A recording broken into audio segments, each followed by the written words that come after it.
Class 10th students, अब हम पढ़ेंगे इसका एक और पार्ट चैप्टर 7 का।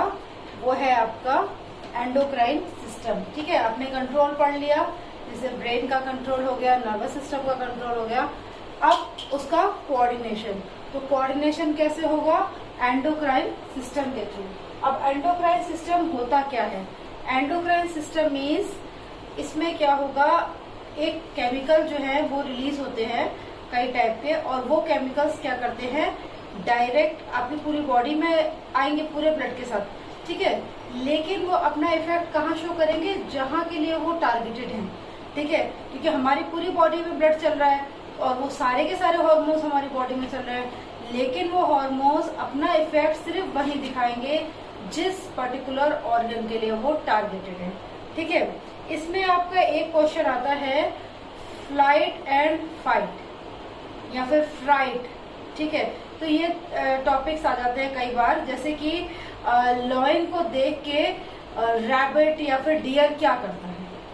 क्या करता है आप लोगों को पता ही है। जैसे ही डियर देखेगा लॉयन को तो क्या करेगा?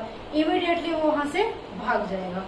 ठीक है, तो उसमें क्या हुआ कि वो इमीडिएट कैसे भागा?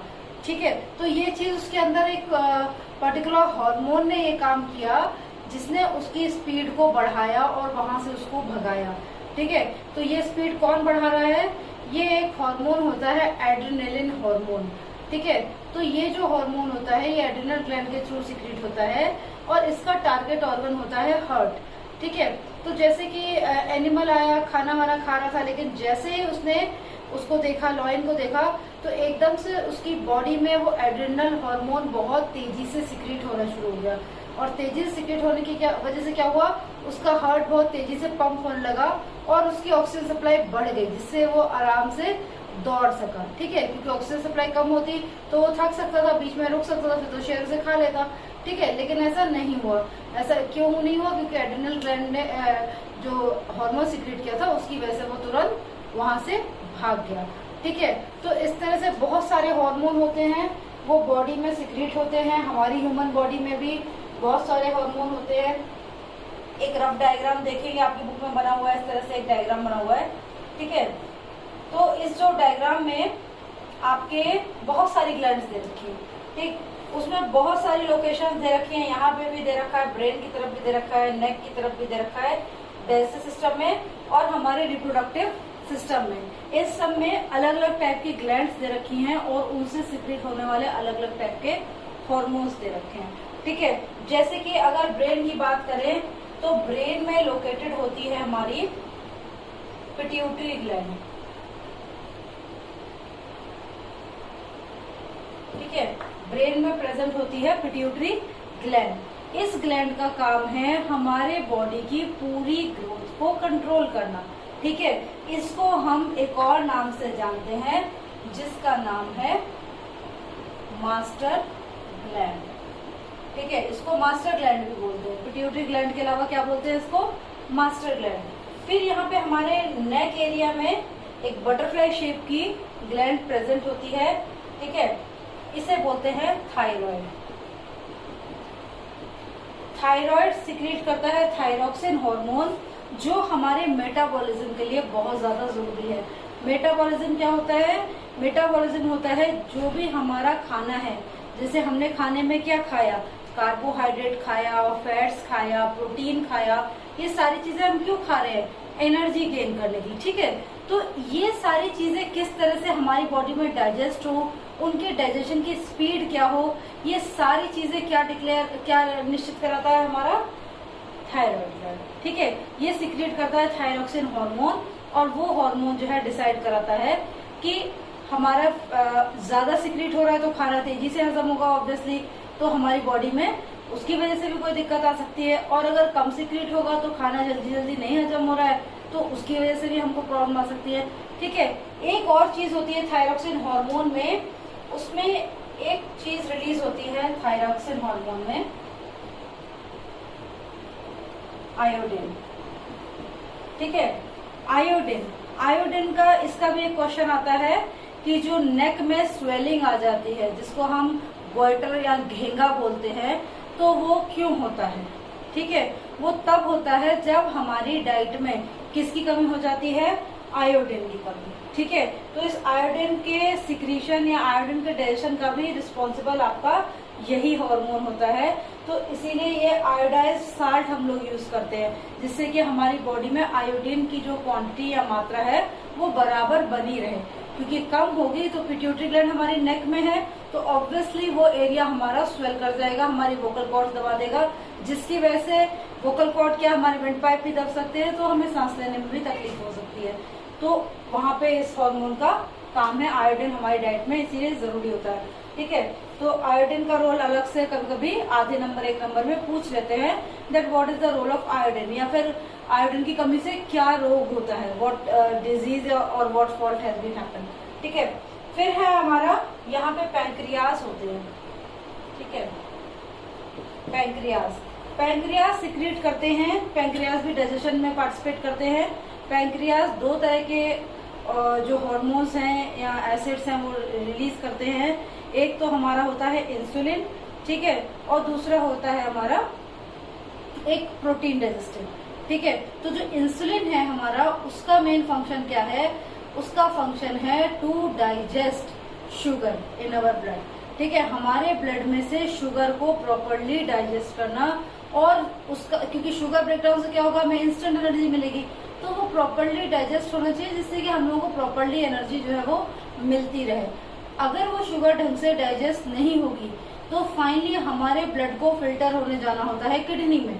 ठीक है, तो अगर शुगर डाइजेस्ट नहीं हुई तो वो क्रिस्टल की फॉर्म में या ब्लड को थिक बनाते हुए हमारी किडनी से जब जाएगी तो वहां पे वो एक्यूमुलेट हो सकती है, हमारी किडनी का वर्कलोड बढ़ा सकती है, जिससे कि किडनी फेलियर भी होता है। ठीक है, तो जो और इसकी इंसुलिन जो ये पैंक्रियास जो सिक्रीट कर रहे हैं, उस इंसुलिन की कमी से हो जाता है डायबिटीज। ठीक है, तो डायबिटीज में क्या होता है, आपके ब्लड की शुगर आपके यूरिन के साथ पास होनी शुरू हो जाती है, तो उससे क्या होता है, हमारा जो एक्सक्रीटरी सिस्टम है वो डैमेज होना शुरू हो जाता है। ठीक है, तो इसीलिए इंसुलिन का सिक्रीशन बहुत ज्यादा जरूरी होता है, जो कि कौन करते हैं, हमारे पैंक्रियास करते हैं। ठीक है, पैंक्रियास के बाद यहाँ पे हमारे मेल फीमेल के अकॉर्डिंग जो है वो हार्मोन आते हैं। एक आता है ओएस्ट्रोजन, और अगर मेल है तो उसमें होगा टेस्टोस्टेरोन। ठीक है, ओएस्ट्रोजन और टेस्टोस्टेरोन। ठीक है, फीमेल होगी तो ओएस्ट्रोजन और मेल है तो टेस्टोस्टेरोन।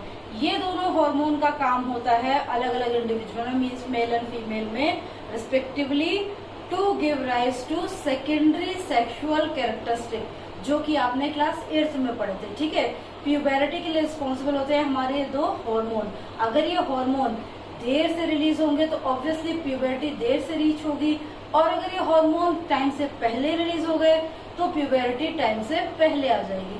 जैसे कि गर्ल्स में प्यूबरिटी की एज 10 to 12 ईयर्स होती है, तो अगर ये हार्मोन 8 ईयर्स में आ गया तो ऑब्वियसली उस गर्ल में जो बॉडी चेंजेस हैं या जो भी एग बनने की फॉर्मेशन है, वो सारी फॉर्मेशन जो है उसमें बिफोर टाइम आनी शुरू हो जाएगी। और अगर वही चीज बहुत लेट सिक्रीट होती है, सपोज आफ्टर 10th और 12th, means after 17 years of age, at that time it happens, then obviously the growth will go according to that only। ठीक है, तो उसके अकॉर्डिंग जो है सारी की सारी ग्रोथ होती है। टेस्टोस्टेरोन में सेम वही, उसमें मेल सेक्सुअल कैरेक्टरिस्टिक जो है वो जल्दी रिलीज हो जाएगा तो जल्दी आ जाएंगे, देर से रिलीज होगा तो देर में आएंगे, और एक टाइम जैसे कि मेल में प्यूबर्टी आती है 12 to 14 ईयर्स, तो उस एज में होगा तो उस एज में अकॉर्डिंगली रहेगा। ठीक है, तो ये एक रफ आइडिया है इन सारे हार्मोन्स का। इसको मैंने एक कंपैरेटिव टेबल के रूप में बनाया। ठीक है, वो आप लोगों के लिए इजी होगा टू ग्रास्प। ठीक है, जैसे अभी मैंने रफ डायग्राम के साथ बना दिया है, लेकिन मैंने इसकी एक छोटी सी टेबल भी मेंटेन की है, जिससे आप लोगों को टू द पॉइंट चीजें जानने में आसानी हो जाएगी। ठीक है, मैं थोड़ा इस बोर्ड को टर्न कर दूँ।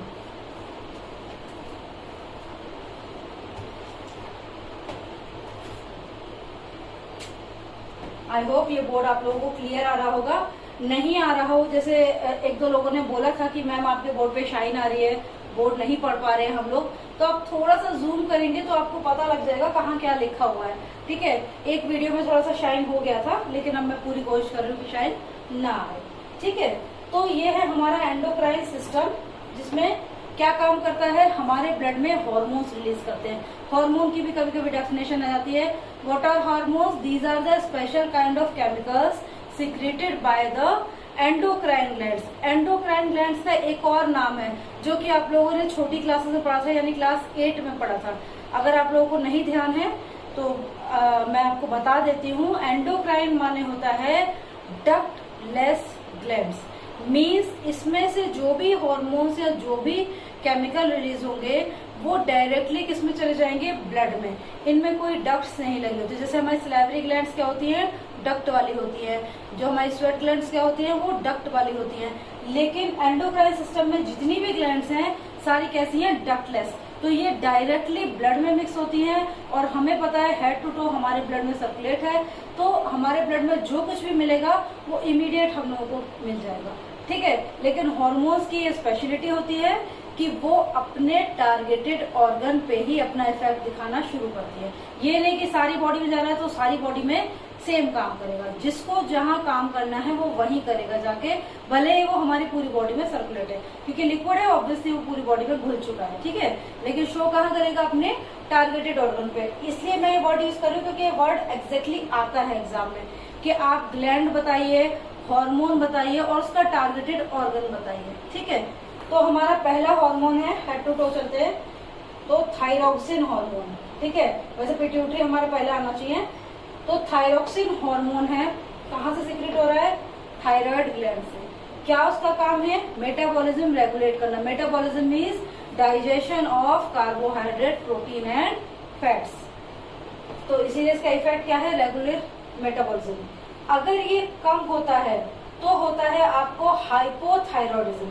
हाइपो वर्ड होता है लेस, हाइपर वर्ड होता है मोर। तो अगर हाइपो वर्ड कहीं यूज हुआ है इसका मतलब उस केमिकल की कमी है, ठीक है। तो उस केमिकल की कमी होने से क्या होता है, हमारी बॉडी में जो फैट्स हैं, जो कार्बोहाइड्रेट है वो जमा होने शुरू हो जाते हैं बजाय डाइजेस्ट होने के।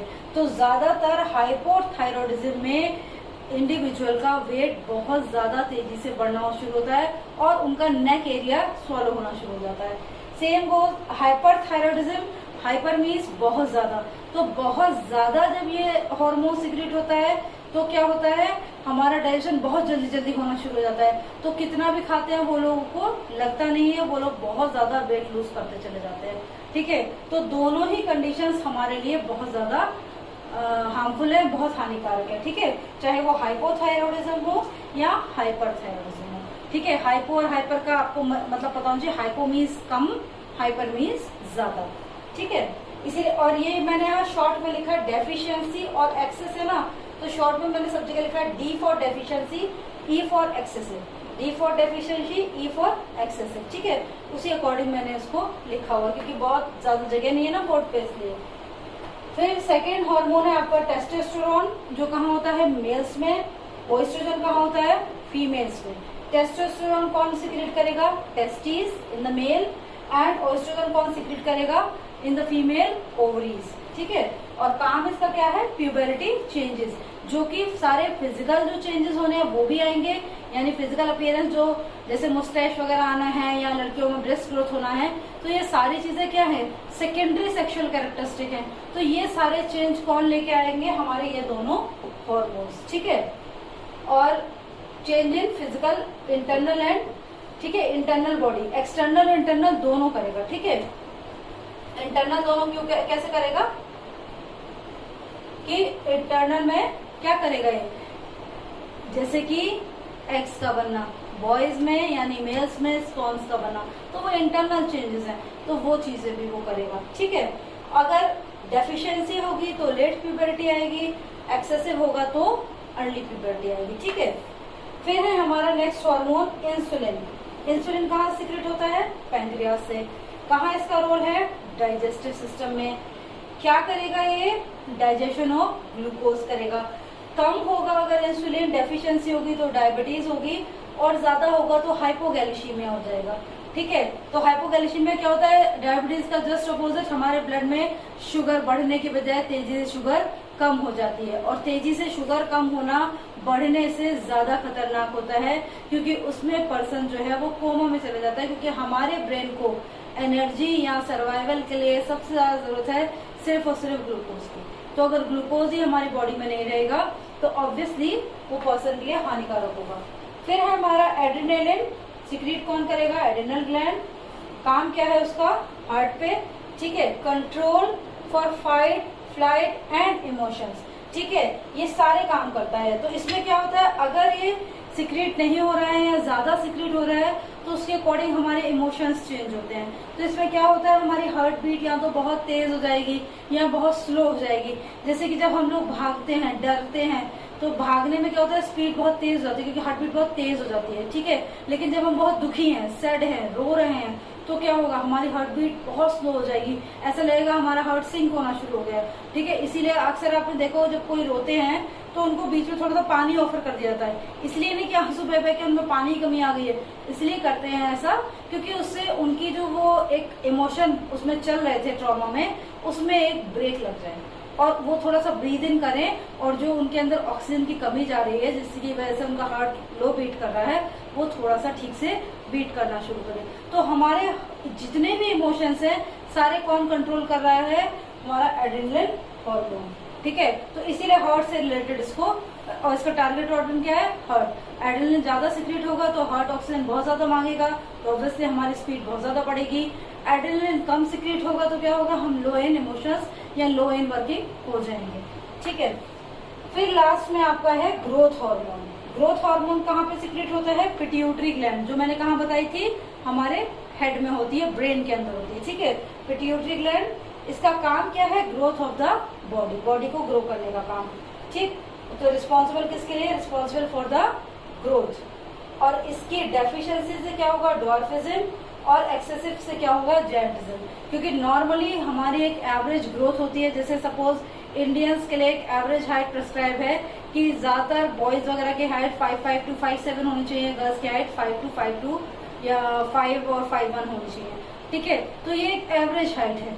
अब अगर ये हार्मोन ज्यादा सिक्रेट हो जाता है, ज्यादा मीन्स बहुत ज्यादा, ठीक है। ये नहीं थोड़ा सा नहीं कि आप पता चले 6 फीट वाले को जॉइंट बोलना शुरू कर दे, ये चीज नहीं।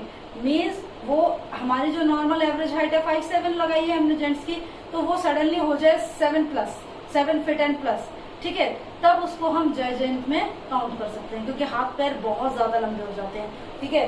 सेम गोज ड्वार्फिज्म, जब बहुत कम सिक्रीट होगा तो क्या होगा कि उस पर्टिकुलर ह्यूमन बीइंग की एज बढ़ेगी लेकिन उसकी हाइट नहीं बढ़ेगी, हाथ पैर या बॉडी स्ट्रक्चर उसका नहीं ग्रो करेगा, ठीक है। तो उस कंडीशन में क्या हो जाएगा? ड्वार्फिज्म। सपोज एक एडल्ट मेल की हाइट रह गई आपकी 3 फुट समथिंग, तो 3 फुट समथिंग रह गया तो means that is very much small, क्योंकि ये हाइट तो छोटे बच्चों की होती है। तो अगर ये हाइट एक एडल्ट की रह जाती है, so means that particular person is suffering with the dwarfism. उसमें पिट्यूटरी ग्लैंड में क्या नहीं सिक्रेट हुआ? ठीक से ग्रोथ हार्मोन सिक्रेट नहीं हुआ, ठीक है। तो इस तरह से आप इसको अलग अलग तरह से क्वेश्चंस करके भी आ जाते हैं, जैसे एड्रेनल का target organ, pituitary, growth hormone, कमी से ज्यादा से क्या होगा, ठीक है। तो इस तरह से इनके क्वेश्चंस आते हैं, इसीलिए मैंने एक ये टेबल जैसी बना दी है, ठीक है। आप लोग भी ऐसे पढ़ सकते हैं, मेरे इस टेबल का स्क्रीनशॉट भी ले सकते हैं, तो इससे भी पढ़ सकते हैं, ठीक है। और चीजें अगर कुछ और कंपेयर करनी है तो वो भी आप कर सकते हैं। बहुत ज्यादा डिटेल इसमें नहीं आता है और छोटे छोटे टू द पॉइंट क्वेश्चंस आते हैं, ठीक। तो ह्यूमन से रिलेटेड मैंने सारे टॉपिक कवर कर लिए हैं कंट्रोल कोऑर्डिनेशन के, जिसमें आपका neuron, how the information move in neuron, neuromuscular junction, ठीक है, रिफ्लेक्स एक्शन, ब्रेन, और उसके बाद ये सारे के सारे हॉर्मोन्स, ठीक है।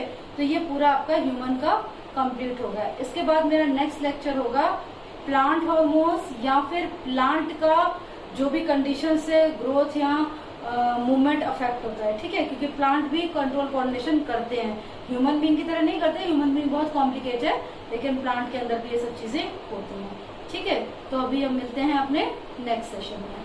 Thank you, bye.